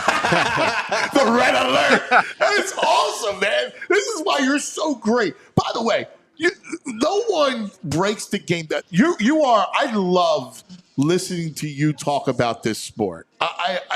You have such incredible insights, and you give us something that it's another window, another level into offense. And what it's like. It's amazing how you're almost a professor of offense. Like you have like a PhD in it. It's really cool. And you're really good at translating it. So what do you think went wrong last year as to why the offense looked so out of sorts? I mean, when they were 10-1 and then the offense just even kind of fell off the cliff. No, when it comes to last year, there's a lot of things that went wrong, but you can't play stagnant football in this day and age. This year, they actually could play stagnant football because they have all the weapons. But when you look at that, like in this league, it's tough to just be in the same spot, game after game. You need guys in different positions. You need motion. But the truth of the matter is that the league caught up to what the Eagles were doing. Right. You get a year. You get a year of teams trying to figure you out, and then they realize, if we blitz Jalen Hurts, unlike conventional running quarterbacks, if we start to blitz him and we confuse him on the back end because he hasn't seen everything. So I want you to think of it like this. Jalen Hurts is still a young player. Once you get into about year 6, 7, that's when you've seen everything as a quarterback. Right. Defensive coordinators still can confuse you. And remember not last year, but the year before that, the Super Bowl year, the Eagles were able to dictate coverage because they had Jalen Hurts and certain defenses didn't want him to run. So they saw the same coverages, the same blitzes the entire time, right? This upcoming year or this past year, Bill Belichick gave everybody the keys in that first game. He started to do cover 3 and cover 4 a lot and started to blitz and zone blitz and go against principles. And the Eagles just never really figured it out the entire year. And you put that with Jalen Hurts just not seeing things well. He just didn't see things well last year. And I can't make any excuse for that. There was plays to be had, but he didn't make the throws in critical times, especially down the stretch. He won some game for us early, but later in the year, when teams started to figure us out, we had no solutions. Yeah, and it's interesting. I mean, you're spot on. So now you add Barkley, so you have an upgrade. And I like Swift, but obviously Barkley's Barkley. So you have a dramatic upgrade at running back. You actually have a third receiver. Now I think that's good. And it was weird. Goddard did not play as well last year than he had before. And then like 2 years ago, and I thought he was more of a weapon down the field. Well, let's talk about Goddard. So, and this goes back to the point I just made. When you're not seeing the field as a quarterback well, and defensive coordinators are able to confuse you a bit, what you do is you go back to your tendency, stay away from the middle. Yeah. So Jalen graduated, from his second year and started to go over the middle because remember before that, after that second year, his percentage in the middle was way lower than every other quarterback in the league. And he kind of dispelled it the next year by going over the middle because he was comfortable with what he was seeing. Last year, he wasn't comfortable over the middle because the defense was confusing him a bit. right? So Dallas Goedert is taken out of the game plan when those types of things happen, coupled with some Dallas Goedert injuries. So when you look at it from that standpoint, that's why Dallas was mitigated a bit. Now, going forward, when it comes to Barkley, I think Barkley should be the feature in the offense. I think he has to be the feature, even though you have all these weapons on the outside. I think when you force feed a guy like Barkley, you get the Christian McCaffrey effect, where you get guys that may not have 100 catches, may not have 90 catches, but they're averaging 15, 16 yards a catch like the guys do in San Francisco. So will you have a problem with guys making a Pro Bowl? It'll be a little bit tougher, but I think it'll be a more efficient offense. The only problem that the Eagles will have offensively is guys not getting the ball, which we've seen in the past that can be a problem. And that's predicated on Jalen Hurts' efficiency and how well he's seeing the defense. See, this is why you need to be an OC. No. Yeah, I know you don't. I know you don't want to put all those hours in. You would be a great OC. Your vision, but I'm serious too. All these conversations over the years, I've always thought you had a very incredible understanding of offense and how it's predicated. And you're spot on about Barkley, because with Barkley, if you're feeding Barkley and he's getting his touches, you now have the defense really kind of packed in, and now you can hammer them down the field. You talked about Ayuk and Samuel. It's easy to get Ayuk, Samuel, or George Kittle down the field when you're a defense and you got to worry about McCaffrey the whole time. Yeah, you're forced into one-on-ones. Yeah. And that's what you don't want, because you have so many one-on-one beaters, because that's actually Jahan Dotson's specialty, is man-to-man one-on-one situations. That's actually what he's best at, because he's a route runner. He's a purist, and you don't find many of those. Devontae Smith is a purist. A.J. Brown is size and physicality, and he has quickness, so he can get it done as well. So I agree. I think that Barkley has to be the feature, and it does not make sense to pay Barkley the money that we're paying him to do the same things we've done over the last year, and which is air the ball out without regard for the run game at times. Yeah, I'm with you. So last thing, and I love the fact that you have your projects. You're renovating the house. Is that what you're doing? Yeah, renovating the property. I'm trying to get it right, and I had to get trim. We're painting, so I had to get trim so the trim can get painted along with everything else. That's fantastic. It's fantastic. Yeah. So what do you love about football? We're doing the 100 things that you love about the sport. Whether it's a sack, an interception, a fumble, Sunday Night Football, a safety. What's your favorite? What do you love about football? You know what? This may sound corny, but I love what the game teaches you and what it represents. I think it's a microcosm of life, unlike every other sport. I think football is one of those games, if you're a great passing offense, you come out and it's 30-mile-per-hour wind and you can't pass it and you have to figure it out. Or you go into a game this week and you're planning on having your quarterback, which is great, and he's out this week with an ankle and you got to make adjustments. Like, I think, and also you're going to get injured, so you're going to get knocked down, so you have to deal with what comes at you. So that's what I love about the game. I love what it represents. I love the camaraderie. It's one of those places. I was just talking to somebody the other day, is that you get a guy from North Dakota, you get a guy from South Carolina, south side of Chicago, in the middle of Utah, and you put them in a locker room, and they have to talk about their issues, and they can't run from it. They can't run to Haddonfield. They can't run to the main line. They can't run to North Philadelphia and hide from their problems with the people that look like them. You have to figure it out. And I think that's the solution for America, and I wish everyone had an opportunity. So that's what I love about the game of football. I love it. Also, well I said. forget coach. I want you for president. Will you watch the game? Like, will you watch it tomorrow night? Like, how will you watch it? Oh yeah, I'll be at the stadium because I have I got Eagles responsibility. So for the first half, I'll be at the stadium, and then I got to go over to the radio station and get the post game stuff going. That's awesome.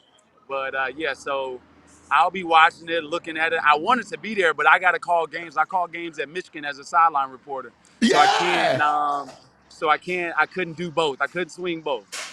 Well, but I wanted to. I was trying everything. When they told me that's going to Brazil, I was trying everything. I don't know what the players are talking about, but I thought it would be a great time. Oh my God! Yeah, are you kidding me? And by the way, you got Michigan. You got a big game Saturday. Yeah, we got Texas. We're trying not to get the doors blown off of us because they're loaded this year. I know. That Quinn Ewers, man. I mean, then they put Arch in the game, and Arch plays well. They're scary good, Texas. Dude, they just lost 2 first-round receivers, tight end, everything, and they were loaded with dudes that are just as good, you know? But that's what happens when you get the NIL and you get a big university like Texas that can spend unlimited money. Ohio State and Texas leading the college with $20 million rosters and stuff like that. It's going to be tough until they put some type of structure in place. Dude, you graduated too late. You would have made a fortune. Oh man, I think about it right now. I probably at least would have had probably $1 million evaluation back then. Oh yeah, man. Yeah, I'd have been like, screw the Eagles. I love it. Jason Avant, you're the best, buddy. We love you, man. Thank you. I appreciate you, gents. Have a good day. Here he is. Go Birds. Go Birds. Go Birds. Alpasados. He is, what'd you say? Alpasados. Let's go Birds? In Portuguese. No. Alpasados. I love it. I love it. He's fantastic. Yeah, he's great. People love him. He had such good hands. Oh, my God. He did. Yeah. You were talking about sticky hands, right? Like, he was a guy, I mean, one-handed, over the middle. But he was right. Like, that was probably their best skill group prior to this one because you had LaShawn, right, at the running back, Deshaun, Macklin, and Avant. Selleck, too. Yes. You solid tight end. So you had that was clearly their second best, skill guys. Look at Black Gritty. Yeah. Black Gritty's in the house. Yeah. Fresh off a debut. The debut of Cheap Seats, which is unbelievable, man. E-Rock, Black Gritty, That's a fun hanging show, out, man. show. It's awesome. Yeah. Guys are fantastic right here on man. PHLY. Black Gritty, how far are you from here? My hand looks like a blocker. There you go.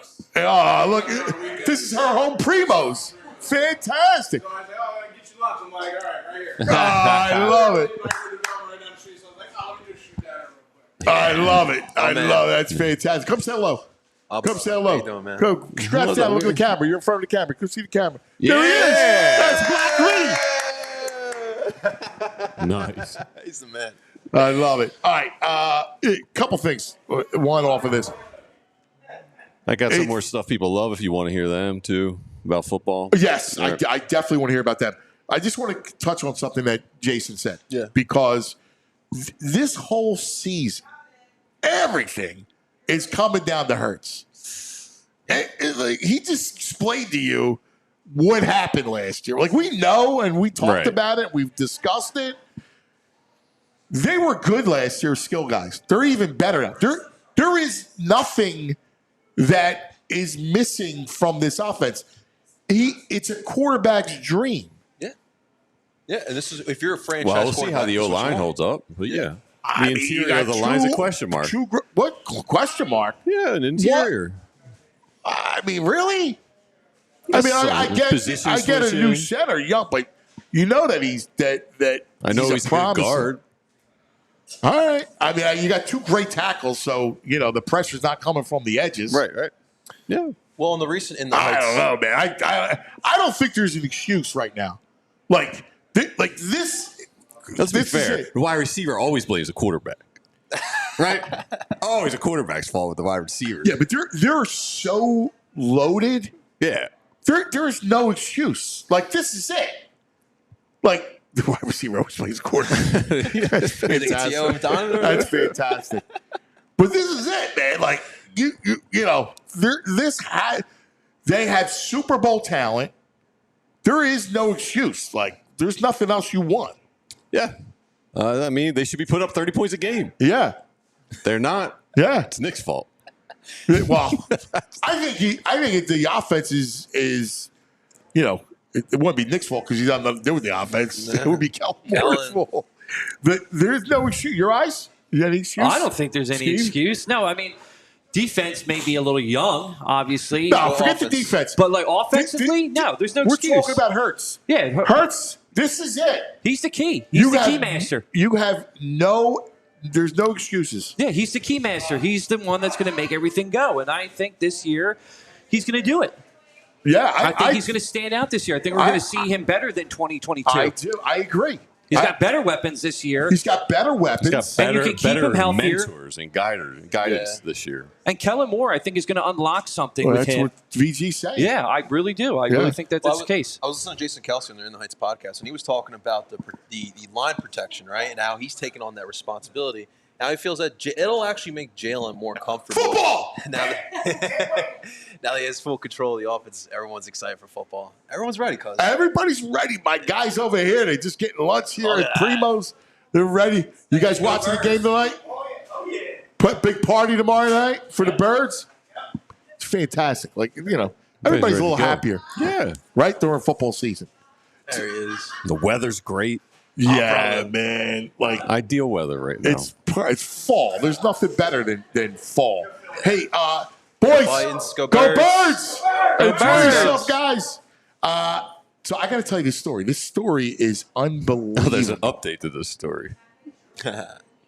Oh, you have it? You saw it? I just saw a tweet that you got to tell the story. So the vice president of content for the Commanders, right? What an interesting title. Well, they all have. Listen, it's VP though. Yeah, no, you have you're in charge of all the content you're putting out. You got social media people doing, reporting to you. All the, the production. Fran Duffy, worked for the Eagles. So did Bo Wolf, right? Like those guys work for the Eagles. The production is a big deal. People are at that website. They're consuming all that content. That's a big deal. Anyway, the guy goes on a date. One of the apps. What's the app? What's the big dating app? Well, you got Tinder, Hinge, you got Bumble, you got one of them. Hinge. He goes on that date. He goes on Hinge or whatever. Meets this girl, woman, whatever, and he goes on a couple dates. She's an undercover reporter. So they're having drinks, and she's recording him, and he starts talking about work. So he goes on this whole diatribe about the NFL, the Roger Goodell, how Roger Goodell's a puppet. He's saying that Jerry Jones really runs the league. And then he was ripping Jerry Jones, saying Jerry Jones is racist and all this other stuff. And that the players, get hurt and they're injured in the head. Like all this, like he's trying to impress this girl by saying all these things, right? Unbeknownst to him, she's recording him. Dude. And she's an undercover reporter. It's lame on both ends. It is. Yeah, he's lame for spewing all that stuff. Yes. She's recorded it. Yes. Well, he's trying to show off, Right. He's trying to flex the muscles a little bit. Be like, I'll tell you what I know. Yeah, he's throwing his junk out early. Yeah, exactly. Yeah, but here's the thing. I mean, how is that forget what he said, right? Because, guys who are in pursuit of a woman are going to say things and act like they're bigger than they're not and, spew these outlandish things. But how's it okay to be an undercover reporter with a guy who works for a team? Like, listen, if this is the White House and you're trying to expose a scandal, big business, illegal dumping, right? Like all kinds of things that affect life. All right, the tobacco industry, right? But you're going to the Commanders about the NFL and recording them? Like what is that? Is she a beat writer for the Commanders? No, she works for some group. Isn't that illegal as well? Isn't that like encampment or entrapment? Entrapment. Yeah, it's all a trap. These women swiping right, it's all a trap. But seriously, that has to be entrapment, because right? the guys get so few hits these days, from what I hear, that They agree to anyone who swipes right on them. The guys are all in on it because the women have choice out there. So like only like 8% of the guys on these dating apps get actual women swiping that like them. That's what the numbers break down to. There's like 8 to 10% of guys they get 90% of the action on these dating apps, and the rest of the 90% are just waiting around. So this guy might be part of that other 90%. And she was like, "Oh, I can get a hold of this guy, get him one-on-one maybe." And wait. So she reached out, flirted to him. She's like, what is she looking and see? He's probably got that all through his profile. Yeah, I would assume so. Oh, yeah. The way he's talking about it? He's got titles. He's got pictures. Yeah. He's got enough to He's say, probably got a I'm picture authentic. with Goodell, honestly. And then she arrives there, and this guy pretty much made the story for her. Well, he's out of work. Yeah, well, yeah, I would assume But so. she's secretly recording him. Like, you see that, like, if you saw, I watched the video, there's drinks in front of them. Yeah. Like, how is that okay? How is that? We need a lawyer. Like, how is that publishable? Like, yeah, that's what I'm saying. It must be illegal. I mean, well, it's not like anything that happens in public can be recorded and legal.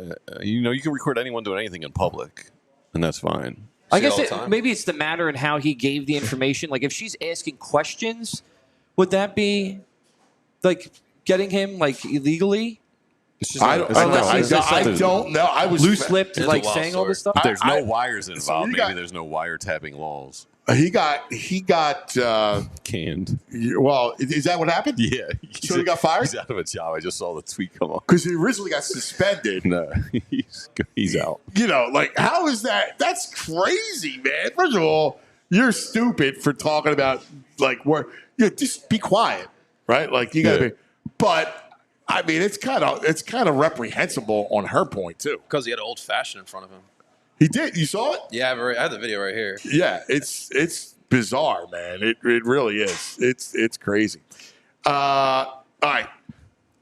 Couple things coming up. The Geek. We're going to get into fantasy, and then we got Nugs, and then we got I want to fill out my 100 things we love about football. Okay. Yeah. So we got Nugs to do that, and so I'm looking forward to that.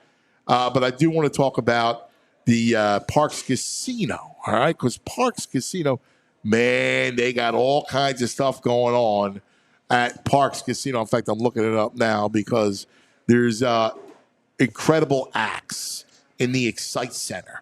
One of the many things that I love about Parks Casino, it's our casino of choice, Parks Casino. This is how you win. Pennsylvania's #1 casino, so close to anywhere. Street Road off of 95. The PA Turnpike, you're right there, man. The Excite Center is the state-of-the-art entertainment venue inside Parks Casino, right in Bucks County in the Philadelphia suburbs, named one of the best places for concerts and comedy, and a great place to see the country's best comedians and music headliners. Tickets on sale right now for these headliners. All right, September 7th, Australian Pink Floyd. Nice. September 14th, J.B. Smoove. Great. From Curb Your Enthusiasm. September 20th, The Best of the Eagles, a tribute to the band The Eagles. September 26th, Joe Bartnick from Bill Burr's podcast joins Joe Conklin. September 28th, The Fray. October 4th, the Juicy Scoop podcast with Heather McDonald from Bravo and Chelsea Lately. October 5th, comedian Kev Herrera. October 25th, comedian Michael Blaustein. And November 23rd, comedian Steve Trevino. Parks Casino, this is how you win. ParksCasino.com to buy tickets for all of your shows. You got to be 21, gambling problem. Call 1-800-GAMBLER. And we are brought to you by the man, Dr. Andy. Dr. Andy Cohen, sleephealthypa.com. Stop the snore. You see it on the screen. Stop the snore. Dr. Andy cares about you. All right? And when you snore, what you're doing, it's like a garden hose. And when there's a knot in the garden hose, the water can't get through. Same thing with the way you're sleeping, right? Your air can't get in. What happens is the oxygen level in your blood goes way down, and it's very serious, right? You never get that full REM sleep. So if you wake up a lot at night, right, and you wake up gasping for air, That's sleep apnea, and it's not good. You can't get that REM sleep that helps your body regenerate, that helps you heal up, naturally. It's a big deal. And then all kinds of things, hormones, and you get weight gain and all. It's bad, right? And so, a lot of people use the CPAP, which is horrible, right? It's a big contraption. You look like a space monster, and it's even difficult to even breathe. Space monster. You got tubes and this and that, and it's buzzing, right? It's terrible. Dr. Andy has a cure for it, right? A couple things. One, he was a dentist, so he has dental appliances that help you sleep at night, that help open up your passageways. Laser therapy to help open up your passageways. He's got the answer for you. Get a free consultation. SleepHealthyPA.com. That's SleepHealthyPA.com. Dr. Andy, and tell him that PHLY sent you. Well, your problem is waking up in the middle of the night for football. You ready for football? Yes. See his Reading Phillies should bow a shirt. This is our buddy Chris, buddy of the show. He just got a bow. He's got a bow on the back. Yeah. I love that. 1968. Wow, that's fantastic. Chris is a great Phillies fan. I can tell. He's got the bird shorts. Yeah, he's ready to go, my man. I like it. This portion of the program is brought to us by Rite Aid. That's right, Rite Aid. Get all of your goods, all of your fun stuff, and all your scripts, meds, allergy stuff over at RiteAid.com. And coming up, we're going to have the Geek to go help us with fantasy this weekend. Every week, the Geek will join us. So I got a bunch of questions from people for the Geek. All right? We always want to do that. Let's bring him on. My man, the Geek. Hello, Geek.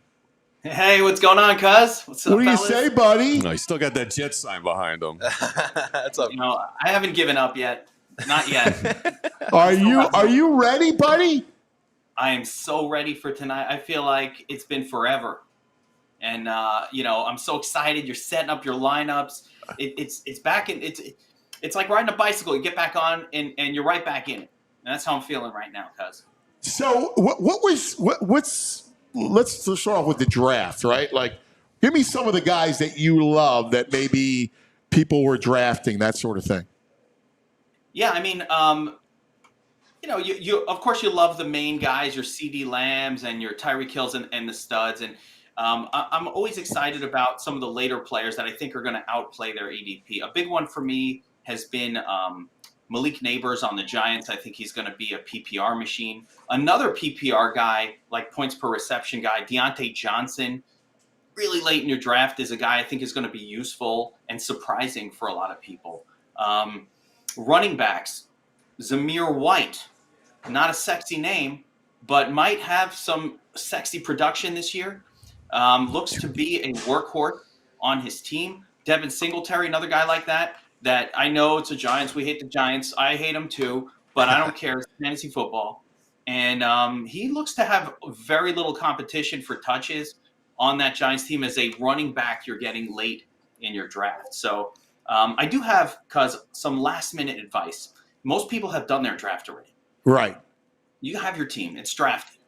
I have one little piece of advice that I think people do wrong in fantasy football, and this is going to change your luck in fantasy football. We're going to talk about what you do with your bench spots. A lot of people don't understand why and what you should be doing with your bench. So I'm going to talk about it right here.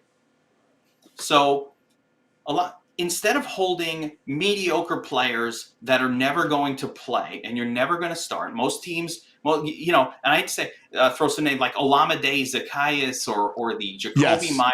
Solid players. We know about Olamide. Mm-hmm. Even my guy, Jahan Dotson, who I'm excited for as a real-world player on the Eagles, you don't need him on your bench. He's not necessary. What I want you to do with your bench spots is focus on running backs that are one hit away from becoming a starter that you will play and elevate. Yeah, he wins everything. Starting lineup on your team. I got names. I did this last night.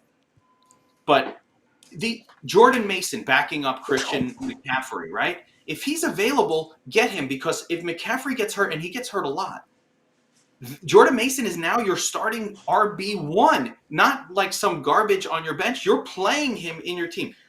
Trey Benson, Ty Chandler is that for the Vikings. Blake Corum, Cam Akers. No one's got Cam Akers. He's available, right? He's the direct backup in Houston to Joe Mixon. Joe Mixon's over. Yeah.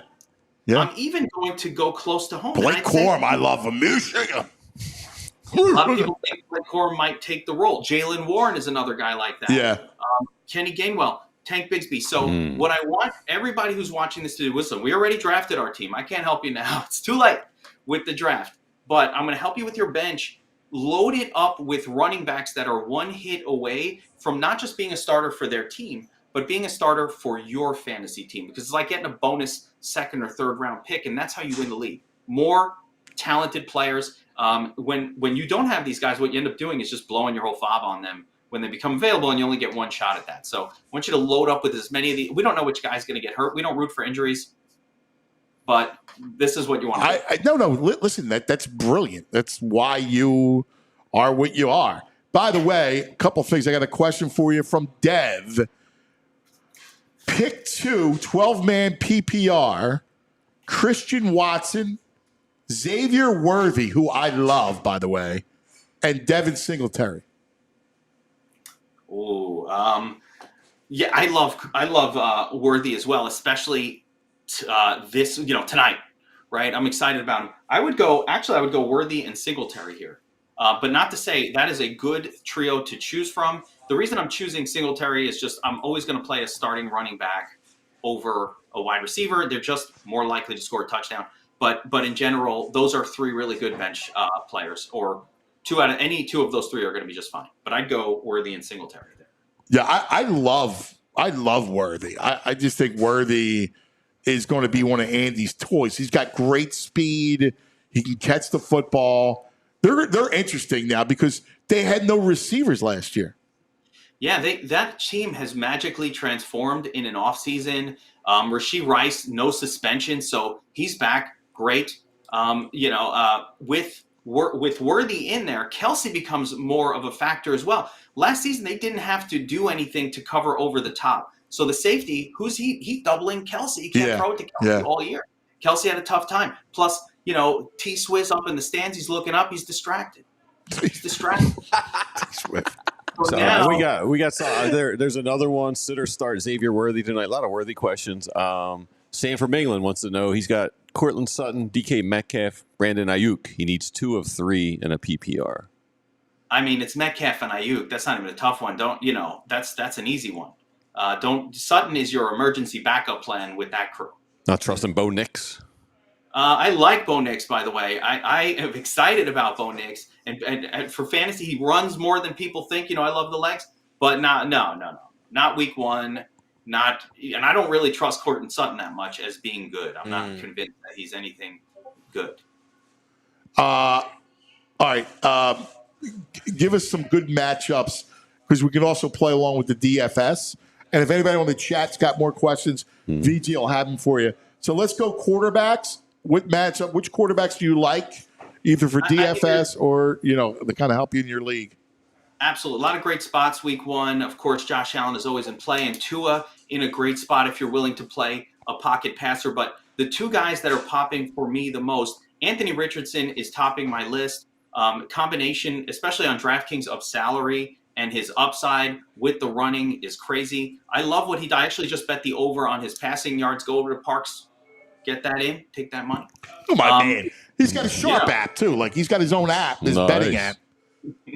But I love Anthony Richardson week 1. I love the matchup. It's a high total game.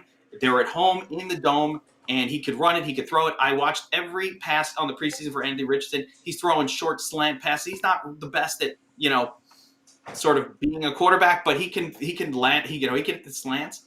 And on the same note, Jaden McDaniels, quarterback, Washington Commanders.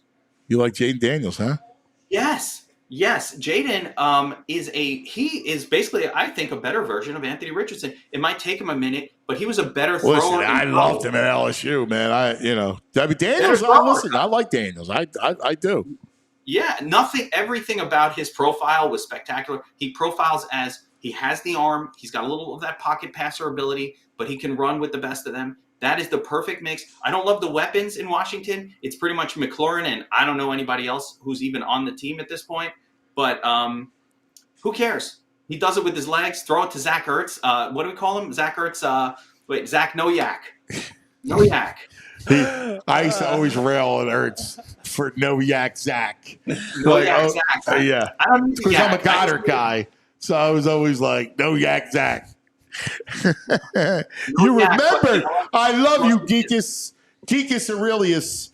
Running back, my man. Who you got? Well, I mean, matchups are really wide open this week. Bijan Robinson, we're excited to see what he's going to do, right? And Jonathan Taylor, of course, if you're not playing Richardson, you're probably playing Taylor there.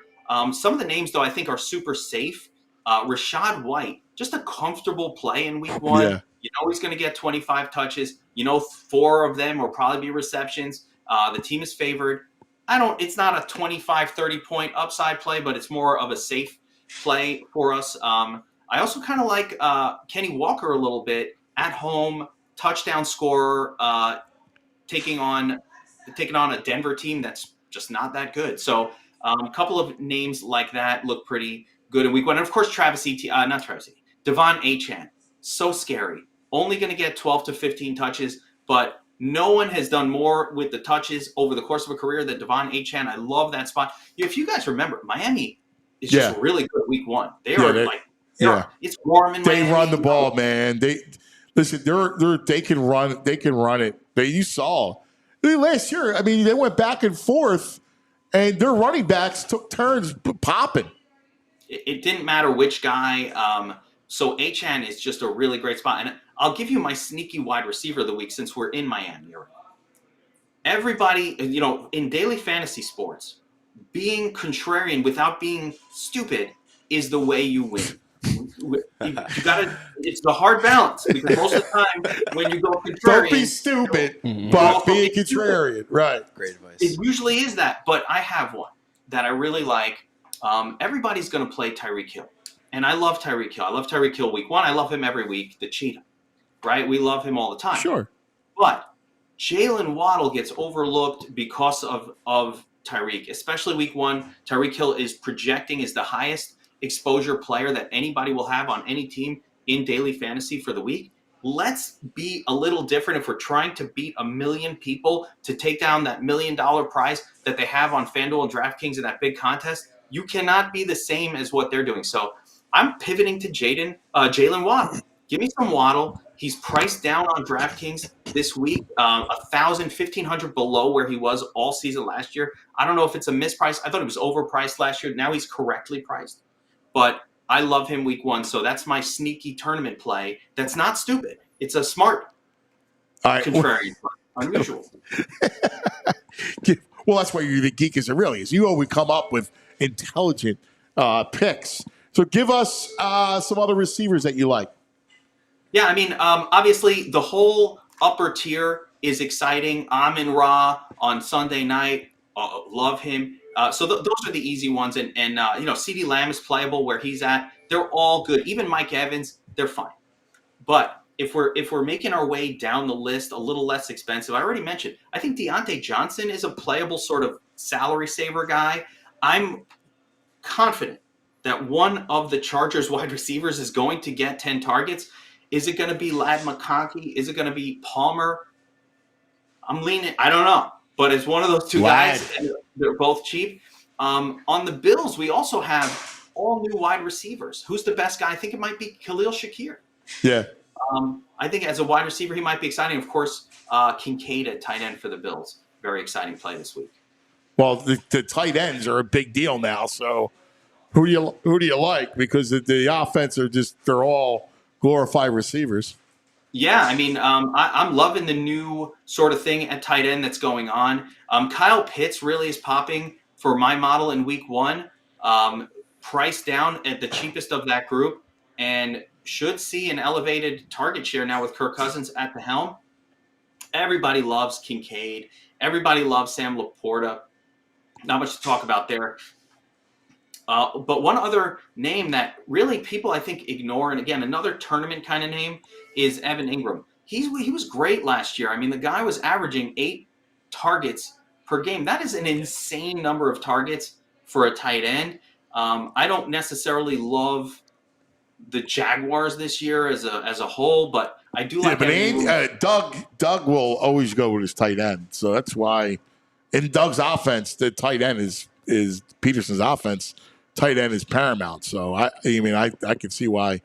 You brought up Pitts. I'm waiting for Kyle Pitts to kind of blossom, waiting for man. that, right? I mean, when's he going to blossom is when you want to find out. Their offenses were so bad in Atlanta. It's hard to judge. Can we really judge the poor guy based on these horrific offenses that they had down there? I know. So it was just gross. And now they have a real offense coordinator. They have a real quarterback. It's got to happen. It's got to happen for Pitts this year. I'm giving up. I'm throwing in the towel if it doesn't happen. I love that. Any other? I got one more for you. What do you think about Noah Fant? He seems to be underrated. He's the only pass-catching tight end on Seattle. I mean, he's a talented guy. He's never put it together, though, so I don't have the confidence. I do need to see it with Noah Fant to believe it. I mean, he's been around. He was a highly drafted player. He's supposed to have all the talent in the world. But, I'd love to see him get some opportunities. I think he has the talent. They just haven't given him a shot at getting targets, so we don't really know. Cool. The Yeah, Geek! we're good. The Geek's back! How do people get the Sharp app? Guys, just download Sharp app in the App Store. We are adding stuff nonstop. The Proptimizer is locked and I've got 20 bets out on props already for week 1, just off the Proptimizer tool that we've put together. It is spectacular. You get the Sharp report where you know exactly what the Sharps are doing each week. No one else has this kind of information. You're beating the closing line. We focus on tools that help you bet better. And check out the Sharp app. And of course, DFS Army, if you're into DFS, I'm there. We got our videos going out nonstop. So I'm excited for the start of the season and to see all you guys. It's good. They're great. They reconnect. How are the girls? Your girls good? My daughter's in college. She's at University of Florida Gators. Congratulations, buddy. That's beautiful, man. God bless. Yeah, listen, you're the greatest. We love you, man. We'll talk to you next week. All right. Take care, guys. I appreciate you. Thanks, Geekus. Good stuff. How about celebrities coming to the Primos here in Woolwich? Of course, my man, Adam Taliaferro. What's up? It's a home game. Dude, today. Look at this. This is great. Of course, Adam and I are close by. We live neighbors, and we're here in Woolwich. So this is great. You're home today. I heard you guys were here. Dropped the kids off. Got an empty house today. I was like, come take the guys out, man. That's fantastic. I can drop my clothes up at the cleaners. I'm right here. That is fantastic. And I love you come representing, man. Always, man. He's feeling good today, this week. Always. There was a lot of West Virginia noise out there over the There last was. And then we shut that down real quick. So, Adam, I got to tell you, they were talking junk. Like they were going to win, that they were going to be, West Virginia's back, the Mountaineers, and all this stuff. And I got to tell you, man, Aller looked fantastic. Aller looks ready to roll. Right? 3 touchdowns. Coach Andy, we call him Coach K up there. He brought his offer. He's from Kansas. He is night and day compared to what we had last year. And confidence in the boys, they look good. It's only one game we looked good against West Virginia last year too. So it's but a it long feels season. Different. It does. The confidence, offensive-wise, just the way that they were pushing the ball down the field. Defense came out looking good. So, a lot of positives to build on from game 1. Yeah, and listen, I don't want to get crazy because it's just week 1, but you look at the schedule, and the schedule's kind of appetizing, We got all our tough games are at home. We got Washington at home, got Ohio State at home. Got to go out to L.A. to play USC. We get through those. We may be in action. I know, man. I got to tell you, I love the way the offense looked. The offense, listen, you wondered about Aller last year and about that second half. Remember the Michigan game, and not letting him go. He's got such a great arm that you wanted to use that thing, man. That was the beef last year. You got this great quarterback, but they have him checking the ball down, throwing bubble screens. But if anyone that watched the game last week, they were putting that ball down the field. There was some crazy stat where last year he only had 5 passes of over 40 yards. In this first week, How's he that had possible? 2. Right, it's 2 of them. We're getting there, man. All right, I'm doing a thing. You can help us out. It's the 100 things that we love about football. Look at my little notebook. I show them. Right there, it is. My legal pad. I'm going to fill in some blanks here. So tomorrow I can take a snapshot. We can have it on the show. So what do you love about football? Now I have. I mean, everything Are we from talking tailgates. college, are we talking college or pro? Just the sport itself. Sack, fumble, the bomb, a fullback, a flea flicker, survivor pools, TD celebrations, pregame shows, bubble screens, right? An animated defensive coordinator. I'm a big fan. Again, it's more towards college, I think. I just love the traditions. Yeah. Traditions, I mean, it doesn't matter the which touchdown school you're songs. Oh, yeah, like the band, Yeah. It still gets me, man. So I'm a big fan of just traditions. Traditions are the best, man. Listen, I'm with you. Yeah. I love that. It's the best, man. It's like Christmas Eve right now. Yeah, dude. Our boys playing tomorrow. I heard you talking about Dom earlier. I was out at the mailbox yesterday morning, saw him drive by. He's like, "We're headed to Brazil, man." I'm like, "All right, let's do it. Let's do it." So, all good stuff, man. So, what do you think about tomorrow night? I'm excited, man. I think it's their game, man. I'm a little bit biased.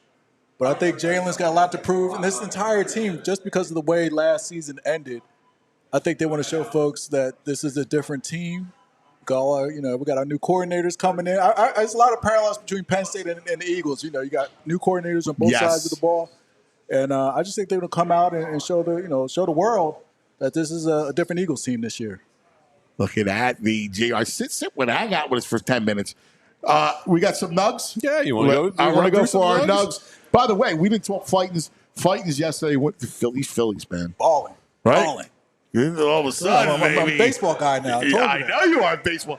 His son plays travel ball now. You're in the same organization, right? Yes, we're in the Warriors organization. Mid-Atlantic Warriors. Yes. Mid-Atlantic Warriors. First tournament this Lock weekend. Avenue. We'll be there. We're there. I This love weekend. it. Friday night. We start 5:45. What time you guys got? Yeah, I can check my Game Changer app. I'll see you this weekend. Yeah, I think we play same time. Okay. Just that there's a bunch of fields. Field E.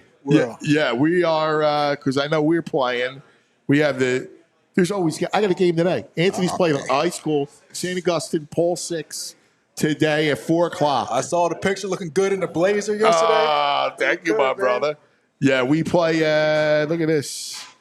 We play our Mid-Atlantic Warriors Red, Colossal. 6 o'clock. Oh, we're right there. Field What you B. got? Oh, we're E. We'll stop with the B. Yeah, same thing, man. I got to see my little ball player. So what do we got there, my man? Well, we got Zach Berman checking in down there. He's got the stadium preparing for an Eagles touchdown. He's got some video. Look at this.